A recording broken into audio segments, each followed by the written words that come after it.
Tonight, we already know that Donald Trump is unlike any president this country has ever seen. But the past week put an exclamation point on that and showed how he has upended 70-plus years of foreign policy and also America's role in the world. Then the shocking report about conditions at migrant shelters and the even more shocking news about the Trump administration, what they knew about those conditions and when they knew it.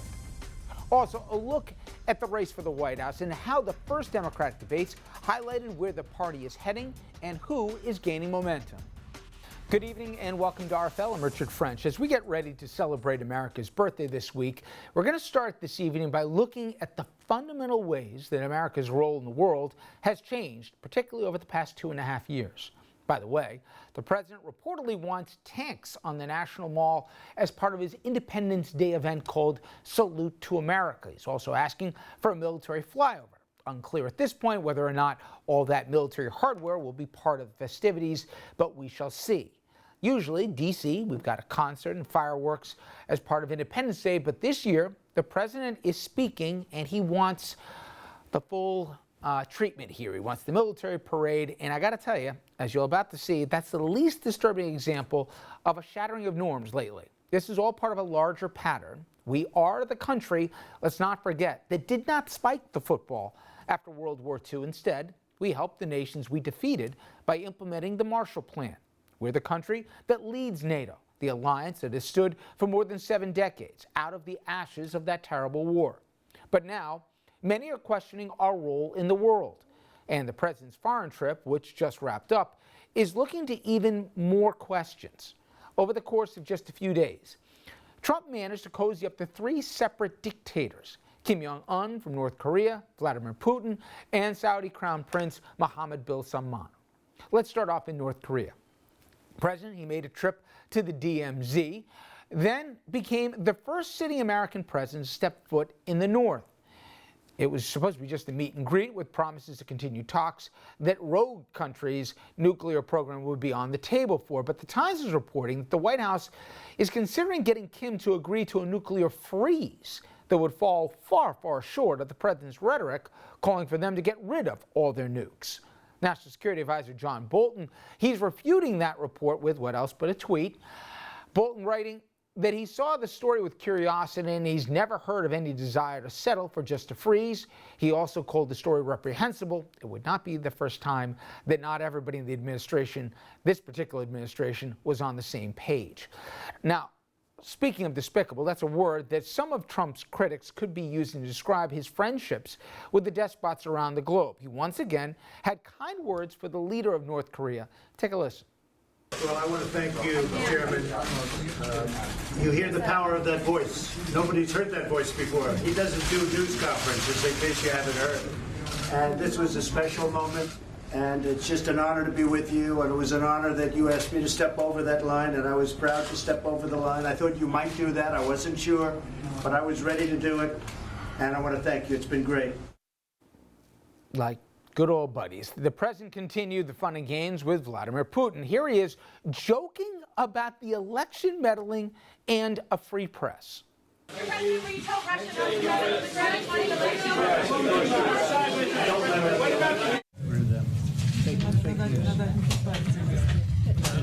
have to live in Russia. We have, you don't have.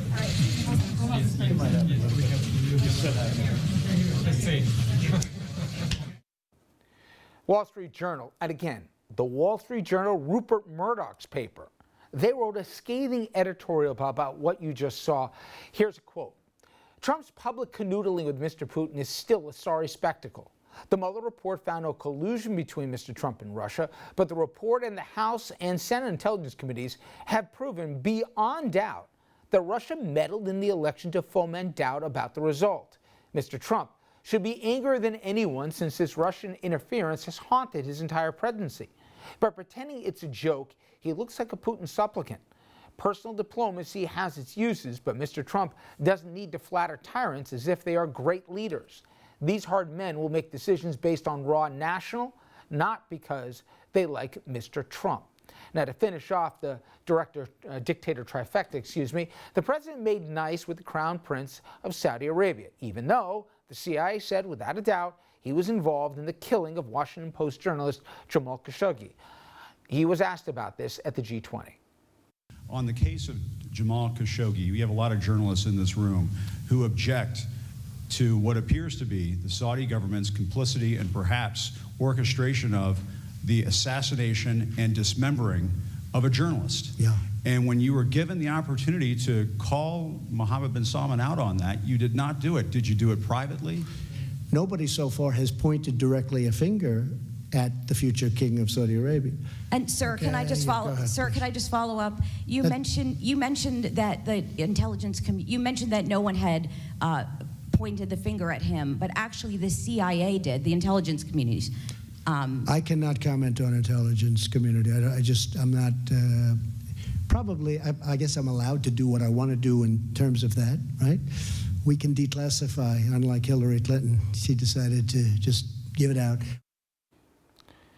Finally, it's not just Donald, it's a family affair. Take a look at the first daughter, Ivanka Trump, who's nobody's idea of a first-class diplomat here. She attended the G20 meetings with her dad and even appeared in the class photo. Plus, she tried to inject herself into this conversation with major world leaders, including French President Macron and IMF head Christine Lagarde, but was left on the outside looking in. Simon Rosenberg, he joins us now to discuss. He's president of the NDN, a think tank, and also former advisor to the 1992 Clinton campaign, the Democratic Congressional Campaign Committee as well.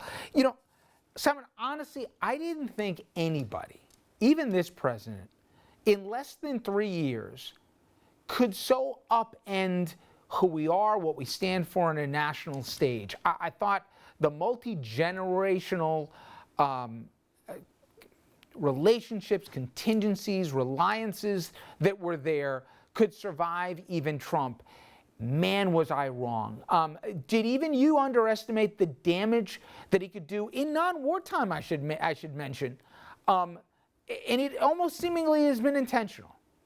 Yeah, I mean, I appreciate, so first of all, it was a great setup package, and I think your viewers learned a lot through all that. And look, the data is very clear on this. I mean, America's standing in the world has taken a huge hit. In many countries, the perception of the United States has collapsed by 30, 40, 50 points in just this short period of time that you describe. And I agree with your overall concern about this last trip. I mean, to see an American president promoting and despots and tyrants, some of the most terrible people in the world, is so inconsistent with who we are, not just since World War II, but from the very beginning of this country in terms of what our mission in the world was. And the second thing is, I think the more scary thing for me is just the perception now that I think that the world sees him as weak, that they can play him, that they know his poll numbers here at home are terrible. So he's looking to try to use these global events to burnish his image. And so China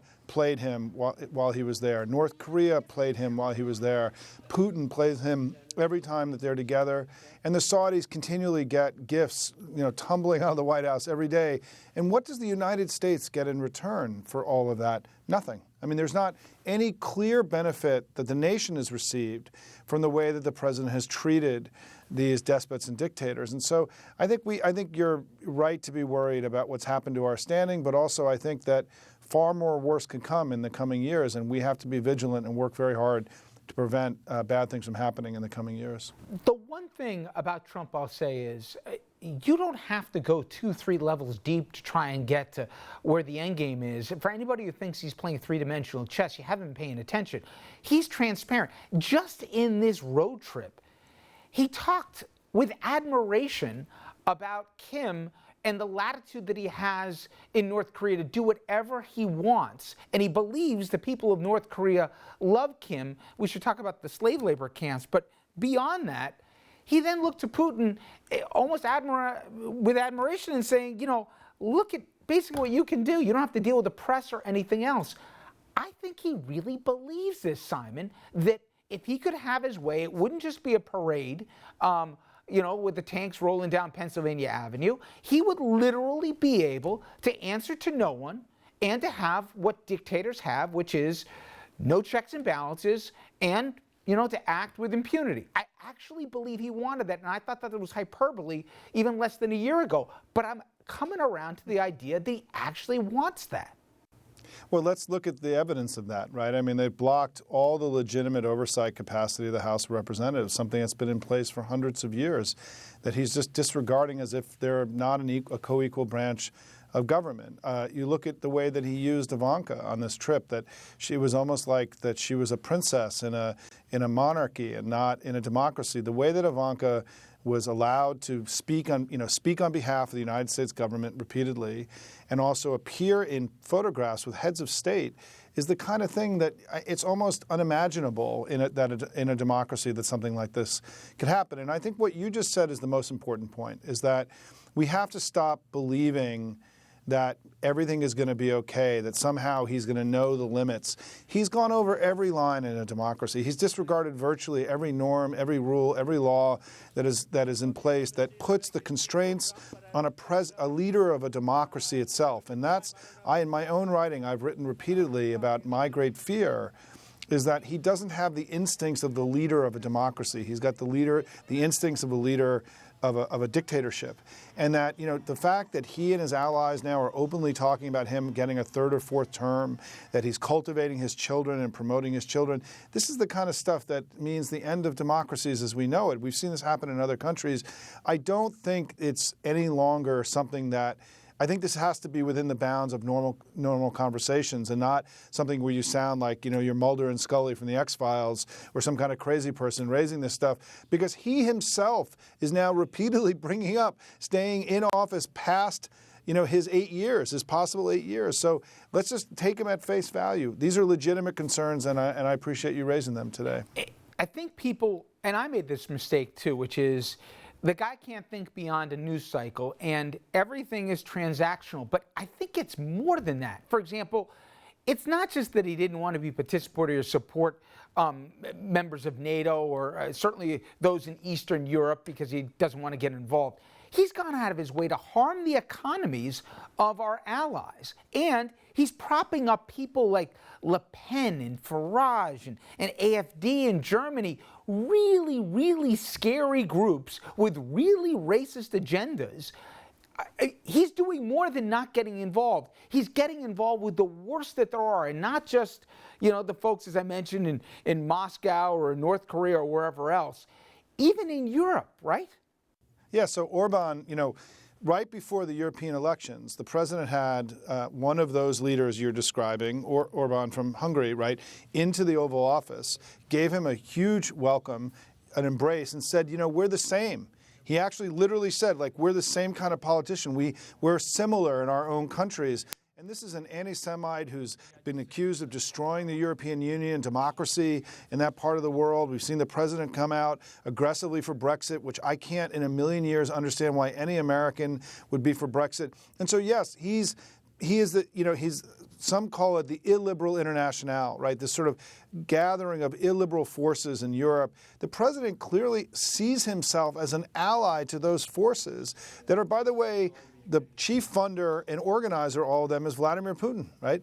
And whose main intent is to destroy the European Union, to weaken NATO, to weaken the United States, the Western alliance that was responsible for ending the Soviet Union and putting Russia into a much smaller box. These are huge issues, and I think that my hope is that in the next Democratic debate, that we get more time to air these things out. I mean, there was very little mention of foreign policy in these first two debates over the past week. I think hopefully there'll be room and opportunity, particularly with CNN, which is a global network, right? We'll be able to hopefully air out some of these things. We need these conversations to become commonplace and mundane in the United States, not something extraordinary. Will any Republican, Simon, say this is a bridge too far? It almost seems that since McCain passed, there's been this collective amnesia by the entire party that's aiding and abetting this garbage. It's interesting. You're starting to see breaks, right? There's little steps on Yemen, on Saudi Arabia, on the Russia sanctions, right? There's been broad discomfort. There's even been some votes that have gone against the president the way that the way he wanted. But you're certainly true. I mean, for a party that grew to prominence over the last 40 years as a party of free markets and free peoples. We've heard very little, there's been very little opposition to tariffs, which are undermining and weakening the free markets of the world, and also obviously his embrace of tyrants and despots, which is something that we're seeing here at home. Look, there is a real concern, and I wrote about this many, many years ago, that you're seeing the Republican Party drift out of the bounds of a normal Western political party, that its views on redistricting and reapportionment and the way that political power is allocated in the United States, the stealing of a Supreme Court seat just a few years ago, that these are the kinds of things that a political party that it no longer really honors and believes in democracy do, that it's their winning at all costs and any cost. And that's inconsistent with how we've operated in America for hundreds of years. And I think it is bigger than Trump. I don't think this is only, Donald Trump. I think there was evidence the Republican Party was growing weary of the challenges of running a democracy even prior to his presidency, but it's certainly been exacerbated. This is an enormous challenge.